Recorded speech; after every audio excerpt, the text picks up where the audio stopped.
This feels like a colonoscopy every time I'm on this show.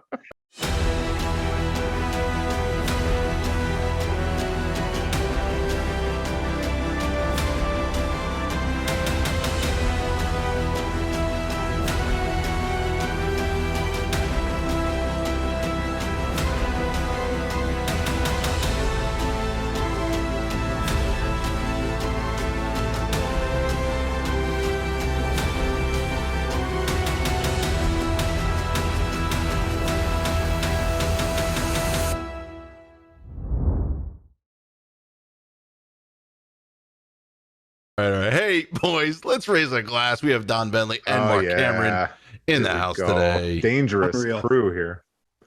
Good to be back. Not what you said earlier, but we'll take it. Thank you, sir. Hey, we want to welcome you both back to the show. Two members of the inaugural Crew Hall of Shame or Fame class. Don, your second book in the Jack Ryan series hit bookshelves a week before this taping, and congratulations are in order as it just hit number 2 on the New York Times bestseller list. Absolutely. With all that being said, Don, do me a favor, give us a quick summary of 0 Hour. Well, I'm going to give you a summary, but I don't know about the quick part. Here we go. So my first assignment as a brand new Apache pilot was to South Korea, and it was back in the late 90s, and that was obviously before September 11th. And back then, the Korean Peninsula was kind of the closest to combat you could come, because obviously there's still to this day no peace treaty between the two nations. There's an armistice, and North Korea every now and then would fire up South Korea and would shell them, or they'd go back and forth and shoot each other's boats up. And in fact, just before I got to Korea, they call them midget subs, these little tiny subs that are used to ferry North Korean special operations folks into South Korea, ran aground, and people were chasing the North Korean commandos across South Korea to try and find them. And so it really impacted me as a young platoon leader. It was a great place to learn your job because the Apaches have a very unique mission set there in Korea. And so I knew I wanted to set a book there. And so when Tom Colgan asked me what I wanted to do, I was like, I'd love to do kind of a Korea. And he's like, how in the world are you going to come up with a reason for Jack Ryan Jr. to be in Korea? And I'm like, just watch, Tom Colgan. Girl. It's always a girl. It's always a girl. Always a girl. Looking for a kiss. Always a girl. That's true in life, isn't it? Absolutely. It's always about a girl. So yep. So kind of the premise being that the leader of North Korea is incapacitated, and that his incapacitation triggers a dead man switch that kicks off the run up to a second Korean War. And Jack Ryan Jr. just happens to be there as it all goes down. And so it was a super fun book to write, because I wanted to write a bigger kind of military thriller book. And so you get to see what a build up in the opening stages of a conventional war would look like in South Korea. And this is the last thing, and I'll stop this, is I got to put a ton of Easter eggs in there, and that I took as many guys who I used to fly with, who were instrumental in shaping me as a young platoon leader, and I put them all as characters. And then I took my friends who were special operations, and if they were like Brandon Cates was actually an Army Ranger, so I made him a SEAL, and Jad was a SEAL, and so I made him a Green Beret. And so that's what you get to do when you're the author. That is awesome. That's awesome. North Korean subs running aground. What other book might that have been in 2019? Oh yeah. But by the way, so your background on that, dude, it totally makes sense now. Every part of this book. Yeah, it was. I mean, when you're in Korea over, and I did almost 2 years there, because what happens is you show up as a platoon leader. I mean, it's only a year tour, and they immediately stick you into staff, and they say, "Hey, do you want to be a platoon leader?" And you're like, "Of course I do." And they're like, "Good, just sign on this line and extend another year." And so over the course of the year that you're in Korea, you fight the Korean War at least once, sometimes twice. And so 2 or 3 times maybe more than that, I got to see the entire workup of what it would look like and what our go to war stuff would be like. And so it was really fun to kind of play that out in a novel. Wow. That's awesome. Yikes. Well, Don, every now and then we have an author on the show tell us that a specific book or specific scene is the one that they've been waiting to write when they first decided to become a writer. There's a scene in 0 Hour, and I will not give away anything about it other than to say it's one of the most visceral scenes featuring an Apache helicopter I've ever read. I mean, there's several Apache things in here, but first, is this one of those scenes you've been waiting to write? And secondly, who did you consult for this? Because you seem to nail the details. Me, definitely me. So yeah, it's funny. I actually wrote that sequence originally for my previous Matt Drake book, Hostile Intent, because at one point I had a completely different idea where that was going to go, and I knew I wanted to have one of the things that impacted me as a young Clancy reader, and I've told this story before, is, you know, part of the opening scenes of Red Storm Rising, where that F-14 is doing strafing runs on the Russian tanker, and Tom Clancy just really puts you in the cockpit. And I thought that mission set. So in Korea, the Apaches have this very unique mission set. On one hand, they fly over water during the opening stages of the war and interdict these fast boats that have South Korean commandos. And then the second part is they do this thing called the deep attack. And so they actually fly over what's called the FLOT, or the forward line of troops, and go interdict the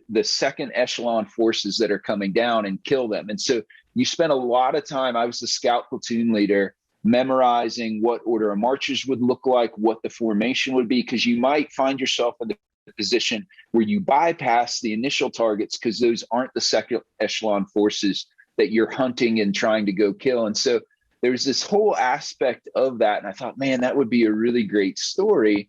And then I also wanted to show, give the Apache kind of the spotlight. And so the guy that's in there, Mike Reese, who's the platoon leader character, was actually a warrant officer that I flew with. And when he got out of the Army, he was a CW5, Chief Warrant Officer 5, and the head warrant officer for the entire Army. And so he and I shot a gunnery together. He was one of my instructor pilots. And so when this was coming down, I said, hey, Mike, I want to name a character after you and make him a lieutenant. And it got really quiet. Like, I thought he was going to be excited about it. And he said, is it a squared away lieutenant? And I was like, is there any other kind? And he said, in my experience, there is. And I'm like, he's a squared away lieutenant. But Mike now is actually out at the Boeing plant in Mesa, where the Apache is made. And so when I was asking him questions, he's like, hey, why don't you just come out here and I'll throw you in the simulator and we can, do some of this stuff in real time. And so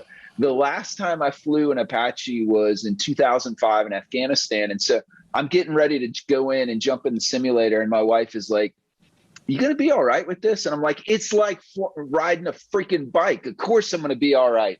And then I got in the front seat and I can't even figure out what buttons go where. And I'm shooting the laser when I want to shoot the gun. And my little line of sight's going everywhere. And I'm like, so it's not exactly like riding a bike, but it's pretty close.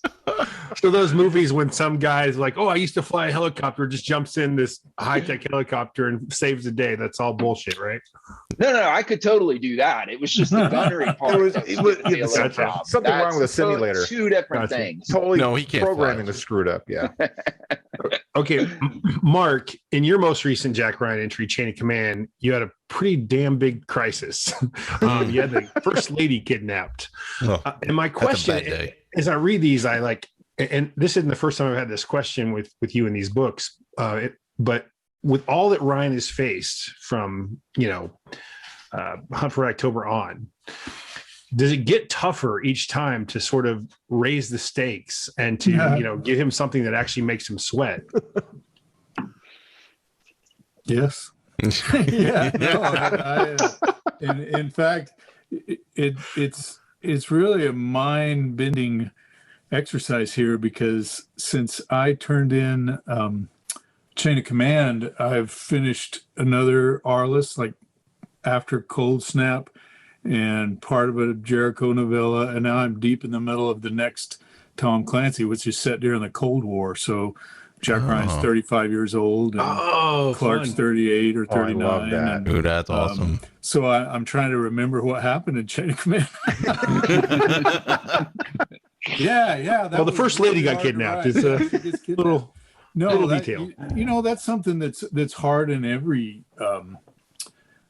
series, I think, to try to up the last one, to try to make it so that the reader's more excited to read your new one than they were the last one, and that's especially when your main character's stuck behind the Resolute desk. That's a tough thing. Right. That's why I asked for that's why I asked for permission to do a retro this time. So he was temporarily stepped away from that Resolute desk, right? Well, that'll excite. I think that'll excite Jack Ryan fans for sure, because it's a lot of fun. It's a lot of fun to go back and kind of explore what life was like when I started law enforcement. I started in 1984. This one's set in 1985. So in the timeline of the Clancy continuum, this one would be between, so not the order of the books, but the order of things happening. It was Patriot Games, Hunt for Red October, and then Cardinal of the Kremlin, as far as the Jack Ryan stuff goes on. And so this one happens in between the Hunt for Red October and Cardinal of the Kremlin. So the Foleys are still in Moscow. Ryan's still in, and his wife are still in London. And in the beginning of Cardinal of the Kremlin, Ryan is is called back, or has come back to work for Greer as a special assistant to the deputy director of intelligence for CIA. So this allows me, there's this vacant spot that Clancy never wrote about that allows me to sort of the further adventures of Jack Ryan, if you will. But that's a good question for Chain of Command. People that read my books now, this is a good comparison to have Don on here, because Don is an accomplished warfighter. He's got military jargon out the wazoo. He knows the military. I have a son in the military, but I was never in the military. I've been a longtime Clancy fan. The Hunt for Red October came out when I was in the police academy. I was 21 years old. So I've had to really work hard to incorporate the military component in these books. And so consequently, when you read back over from the first one I wrote, Power and Empire, on, there's a lot of espionage, a lot of the stuff that went on in Without Remorse, the stuff that went on in Cardinal of the Kremlin, that espionage aspect. Although there is military, there has to be. It's a Clancy book. This particular one, which still does not have a title, Tom and I are going back and forth. Tom Colgan and I are going back and forth on it. But it is very heavy on espionage. And the cool thing is that I'm able to talk to my CIA friends about stuff that happened in the Cold War, and they're able to just, throw it up. It's cool stuff that we don't all know about, but it's not classified anymore. So this has to do with the stealth and 117s and things like that. So it's a really fun book to write, and I'm able to go back and look at Ryan and what he was like as an analyst before he was a boss, before he moved up the chain of command, and it's been a lot of fun. That's awesome. Like that. As you put the finishing details on it, just know that Mike and Don and I can help you with any music questions you have about 1985. We're here for you. Yeah. When you were in junior high, that's good. That's good. Don't ask me. You probably wore parachute pants. Chris was in utero. I was a freshman in 1985, so I know all the music from that era. But hey, Mark, so if you're going back, it's not a flashback, but if you're going back in time, did you have to reread the earlier Tom Clancy books to get yourself more familiar with what was going on in his world at that time? Oh yeah. I do that pretty much every time anyway, because I want to I mean, I'm constantly reading a Clancy book. I have one open, and then I have my wife found this really cool book. I didn't get we've already talked about this before, but Don got the cool cheap book from Mark Graney. But my wife found me this book here that's a compendium of Tom Clancy facts. Really? No And it only goes up to, I think, Dead of Honor, maybe not even that far. But it gives me, kind of a little thumbnail without, a little more in detail than Wikipedia. So I'm able to get the timelines right and who was this old here. And Yeah. I will tell you that Jack Ryan Jr. is like a 5-year-old little punk that's already got a girlfriend, and his wife's his mother's all whacked because of that. So he ain't changed all that much. It's always about the girl. Always about the girl. Yeah, and you want to be a fighter pilot, I'm sure. All right, so let's go to 0 Hour for a second. So it's a what if scenario, and you mentioned this, Don, already. It's kind of a what if scenario with the North Korean dictator's demise and what happens after the fact, or what could happen after the fact. And so there's a deep concern amongst the reading population that you kind of hit the nail on the head with the Russia invading Ukraine in the Matt Drake book. So we're kind of wondering where this information comes from and how much should we be worried about this time? Be afraid. Be very afraid. North Korea is really interesting for a number of reasons, but chief of them being they're the one surviving nation, I think, that's still built on the Stalinist idea of what communism is and how it works, with the exception that even Stalin, though he was a dictator, I would say constrained might be too strong of a word, but he still had around him an apparatus of a functioning government, right? And so, when he died, there was somebody there to pick up the pieces to do it. So North Korea is that weird mix where, it's Stalinism from a government standpoint, but also it's a monarchy in that it gets passed down from generation to generation, right? And so the thing about being a dictator is very rarely does it happen that there's a peaceful transfer of power, right? Stalin obviously died in office, but if you look at any of the other, I was in high school when the Berlin Wall came down, and you watched those former Soviet satellite countries as their governments crumbled. It didn't go really well for most of the dictators. And even like modern day now, you get how I don't think Gaddafi figured the way that he was going to go out was the way he ended up going out, right? And so that's always something as a dictator. It's always in the forefront of your mind that you came to power violently and you will probably leave power violently. And so you're trying to hedge and figure out how do I guard against that? And so even though in North Korea, where it's a dynasty of sorts, there's a healthy amount of terror among both the family members and their immediate circle, because that's what Stalin did really well too, and Saddam Hussein and the rest, is whenever the inner circle got to be too powerful, they were purged and usually violently. And so you see that in North Korea, and we've actually had some scares in real life where the leader of North Korea he'd be out of the limelight for a while, and you think, what does this mean? Is he hurt? Is there some kind of power struggle going on? What? And so I just took that and kind of tweaked it, and then tied it with a real life event that I just found fascinating. There was a Russian cruise missile that I think the NATO code word for it was Skyfall, which was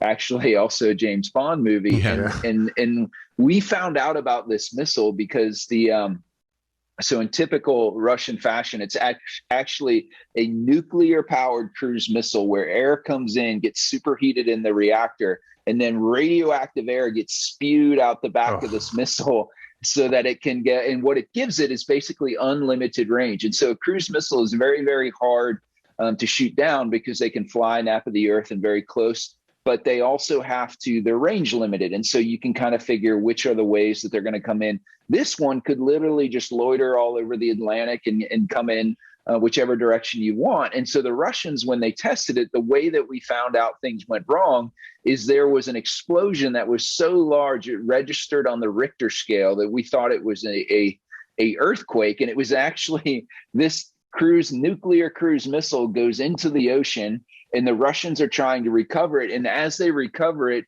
something goes horribly wrong. The reactor goes supercritical. It blows up, kills a bunch of their scientists, spreads radiation everywhere, and it kind of ends up being a mini Chernobyl. And I thought, that is too good not to use. And so I kind of tied that in, and that's what precipitated the power struggle or the power vacuum that's in 0 Hour. Wow.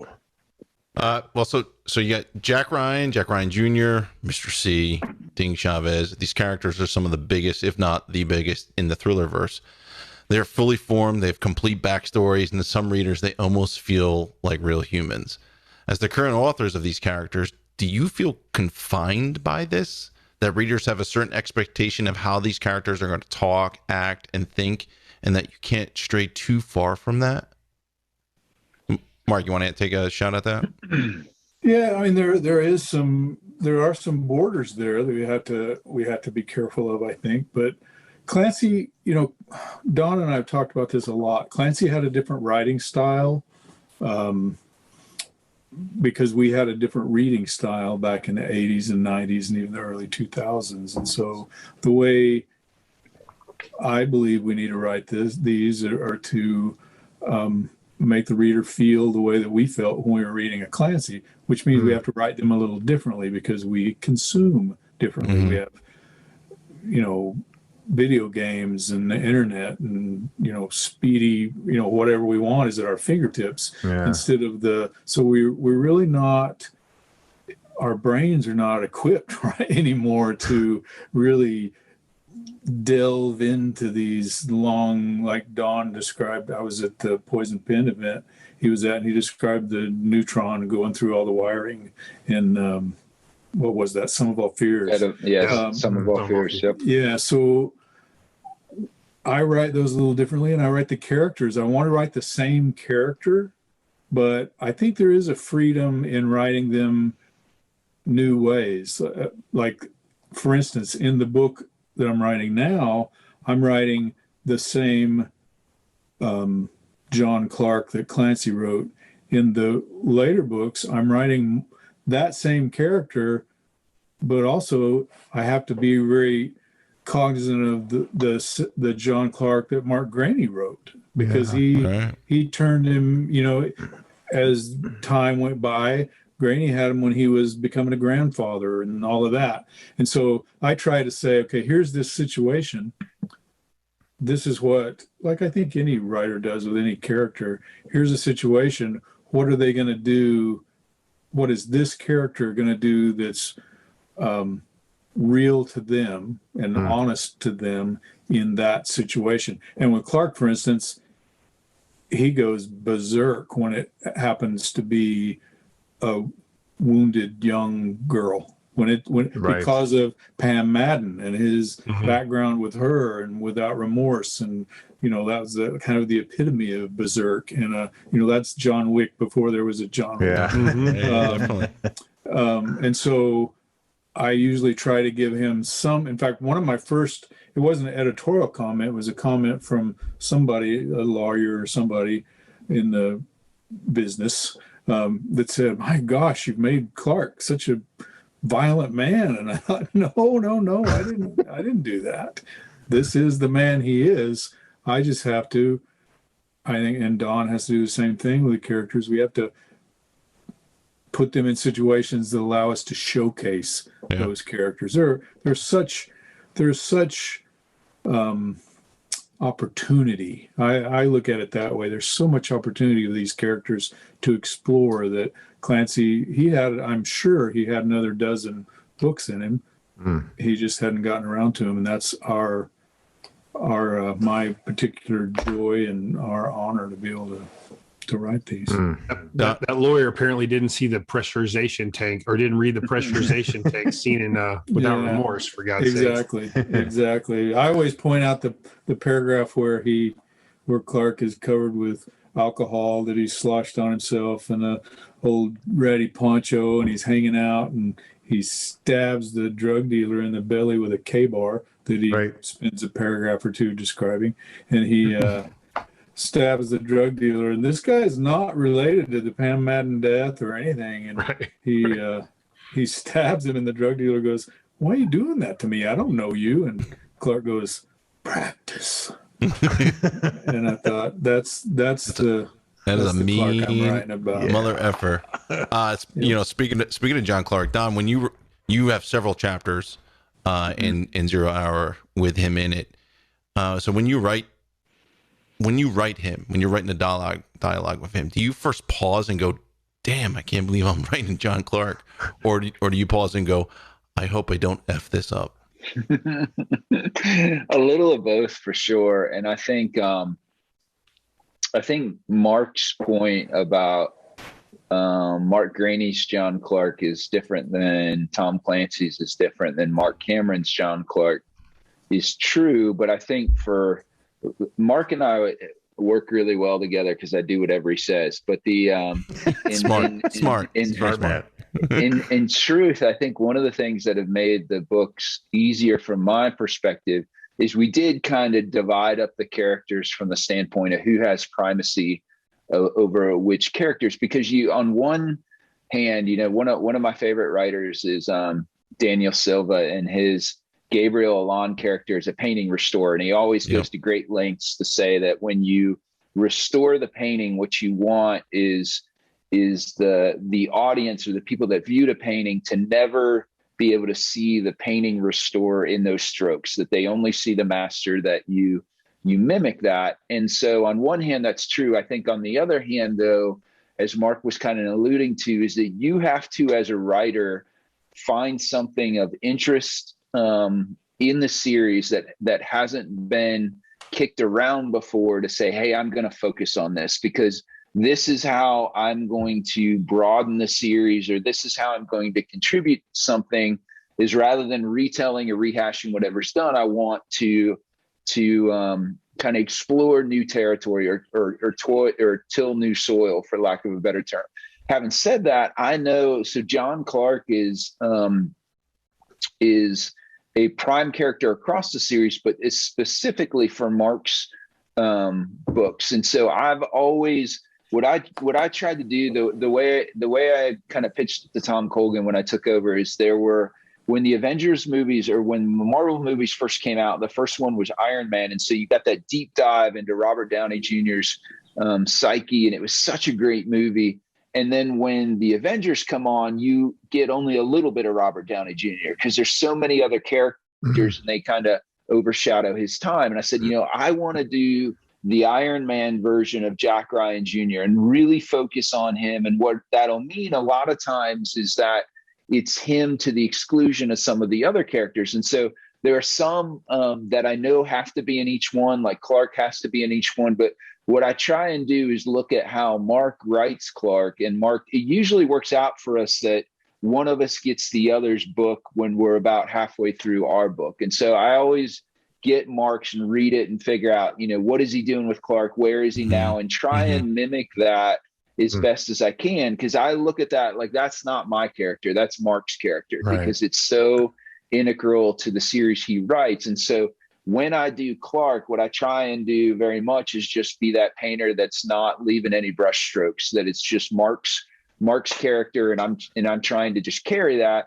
And where I feel like I can exert more of my personality or explore things and stuff is with Jack Ryan Jr. And Mark's been really good to leave him alone as much as he can too, to kind of give us that space creatively to say, here's your sandbox, here's my sandbox, because this is really hard anyway. And I could see how writers who don't get along or something, it could be a train wreck when you have two people who are writing this series together.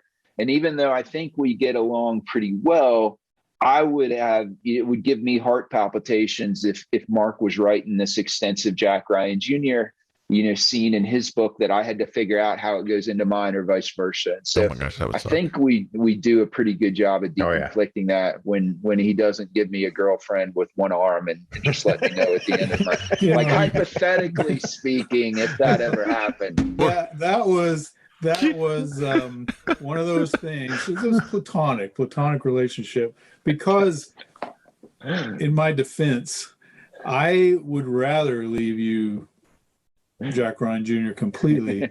But when Mike and I were writing, we had this sort of riff back and forth where he would give him a new girlfriend and I would not kill her off, but started with a new one. We were kind of like jousting with each other. So before you hadn't written one yet, and I'm like, I know what I'll do. I'll blow her arm off. But I was already, even in that book, I love it. I was already weaning him down. In fact, Tom Cogan called me on the phone. He said, "Oh my gosh, Jack Jr. is literally like in the backseat of the van through 99% of this book." And I said, exactly. That's the way as it really he should be. Should be, exactly. Because, and that's a really good example you said about the brushstrokes, because readers that are familiar with the rogue and scallywag that Jack Ryan Jr. is are going to see that in the, as I mentioned him. In fact, in Chain of Command, he's kind of taken to task by one of his previous girlfriends in Japan. So I'm able to leave him to Don, who does a very capable job with him and makes him heroic, where with me, he's a part of an ensemble and usually less of the part. In regards to Clark, though, I get a lot of emails, and I think you guys have even asked me about his age. It's so fun writing him now because he's 40 years old or around there. But I get a lot of comments about his age. I'm able to write him because I'm, a man of a certain age. And I'm able to write him with the tactical ideas of somebody that's approaching tactical life. For instance, when Mark had him, he was writing him shooting a SIG P220. That's a great gun. I've shot one many, many times. I know the Secret Service carried SIGs for a long time. Maybe they still do. I don't know. Glocks now. Yeah. Okay. Everybody's going to Glocks, including me. But I gave Clark back his 1911 because after, I don't want to spoil alert for anybody that hasn't read the Granny books, and I can't remember which one it is, but Clark gets the snot beat out of his hand by a Russian with a ball-peen hammer. And I was a horseshoer. So, I mean, you guys saw me when I first started. When I'm thinking writing, I'm working on my hands. Because my hands are torn to pieces from holding horses and 3-pound hammers and working forges and all that. So I can imagine what it's like to be hammered in the hand.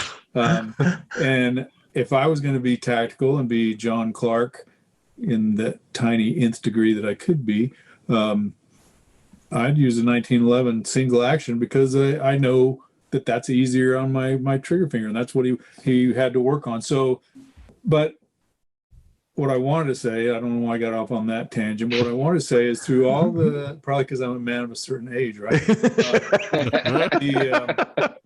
All these emails I get about, he's too old, you better retire him. I wish those people would go back and read a book called First In by a friend of mine named Gary Schroen.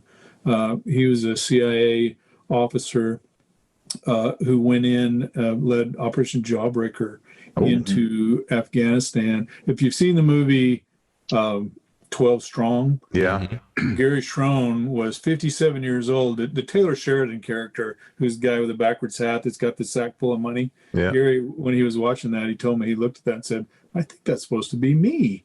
So he was the CIA officer, was about to retire, that they sent in before any military people. He and his team were the first American boots on the ground because he had worked providing Stinger missiles during that when the Soviets were in Afghanistan. And he knew Dostum. He knew the Northern Alliance people. So it was obvious that he would be the guy to send in at 57, the time that many people are retiring. You're checking and by out. The way, exactly. He was literally in the transition process that the agency has to go. The First In is a phenomenal book, and it tells a story much better than I can. But what's interesting is Gary was not the oldest guy on the team. Right. And so there was an older dude that I can't remember his name offhand. I should have it tattooed on my arm. We had somebody talk about that. The guy that wrote the book about the first in. He was like 70 years. There's a guy in his 70s that's still an active. Well, Gary's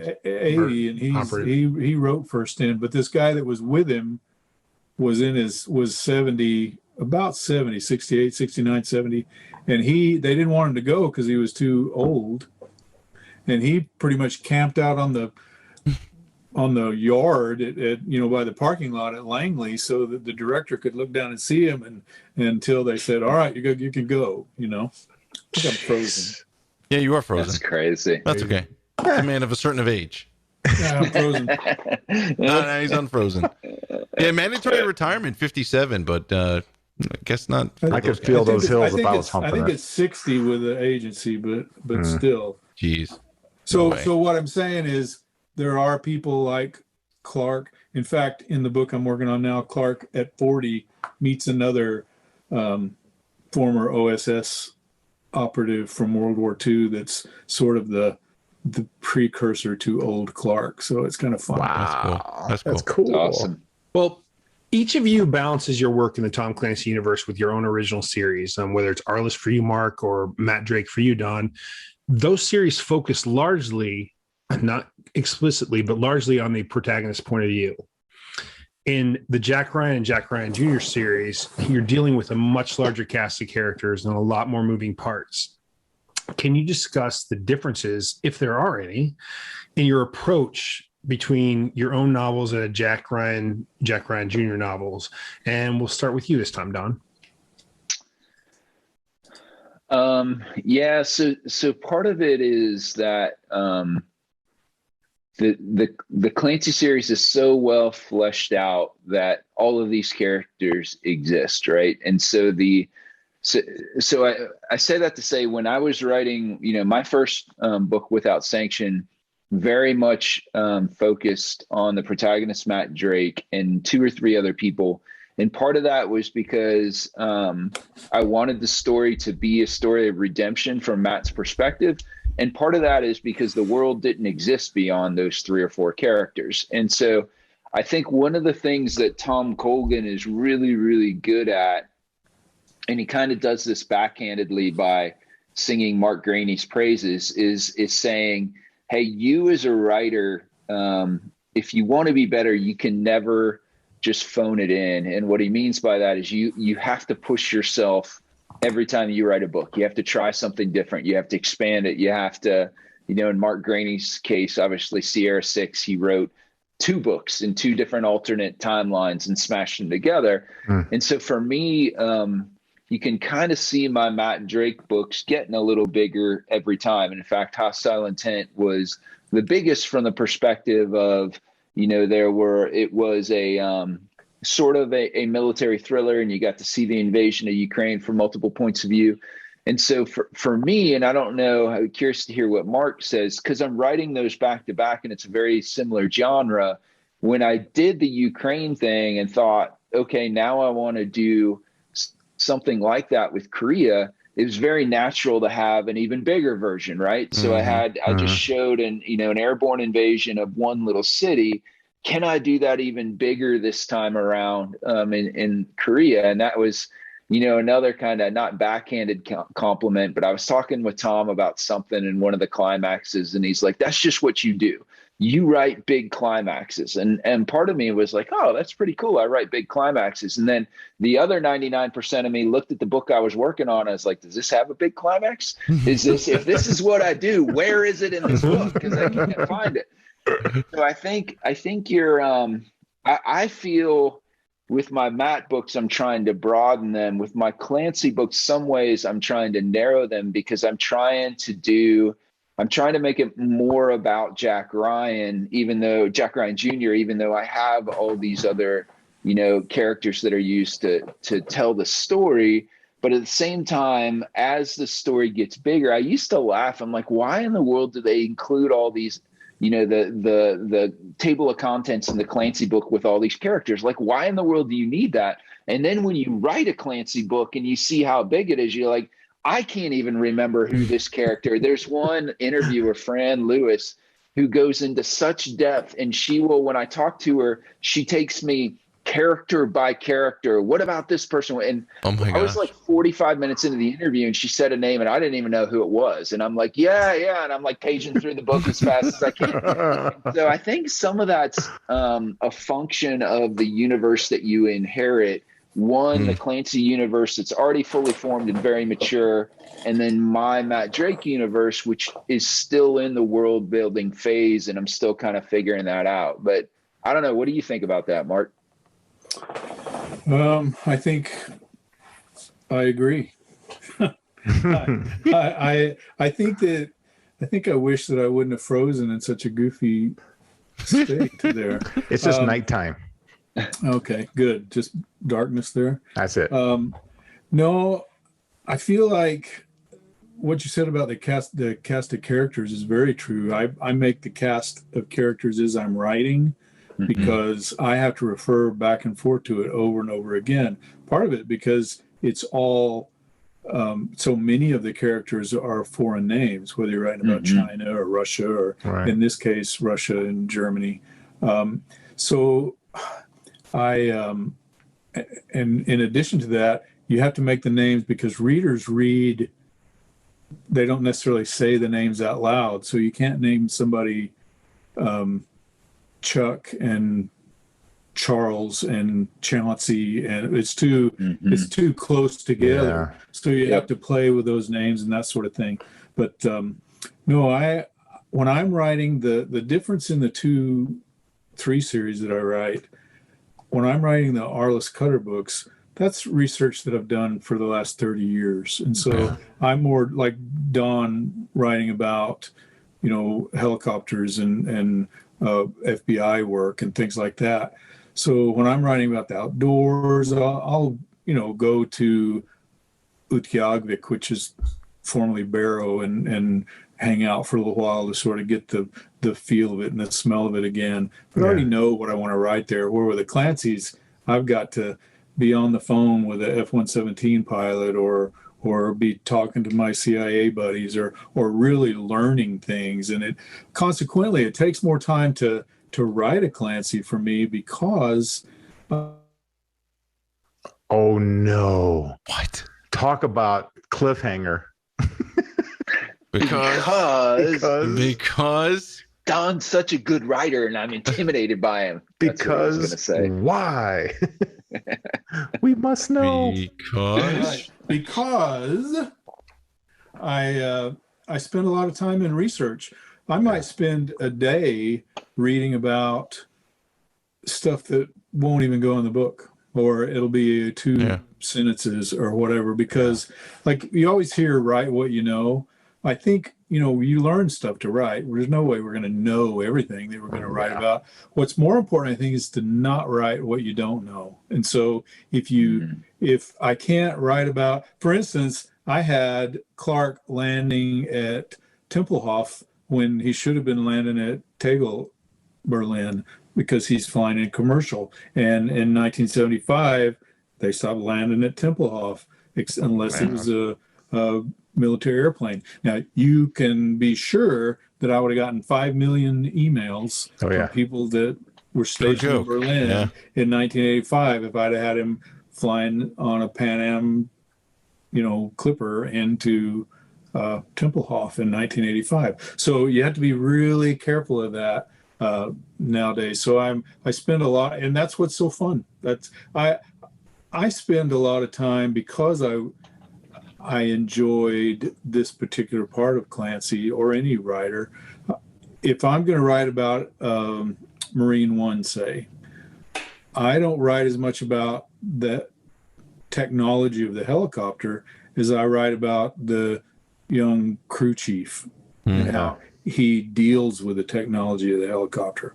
Or when I'm writing about the Secret Service, their weapons, the beast, all that kind of stuff. I want to leave that to Chris.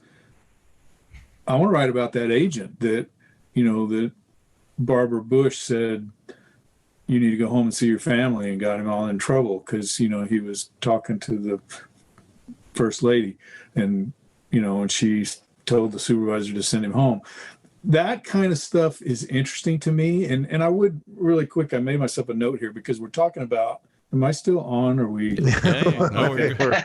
We're good. I haven't kicked you off yet. I was afraid We're mesmerized. Because, we're talking about Don being prescient and about us writing about things in the news. Yeah. It's important to note, I think, that Tom Clancy's universe is not the real universe. It's the Tom Clancy universe. Mm-hmm. So we can write about now when you're living in the zeitgeist, when you're living in the world we live in and have your thumb on the what's going on in the world, it's natural that we're going to say, okay, Ukraine's a big deal. And Don was particularly prescient about that.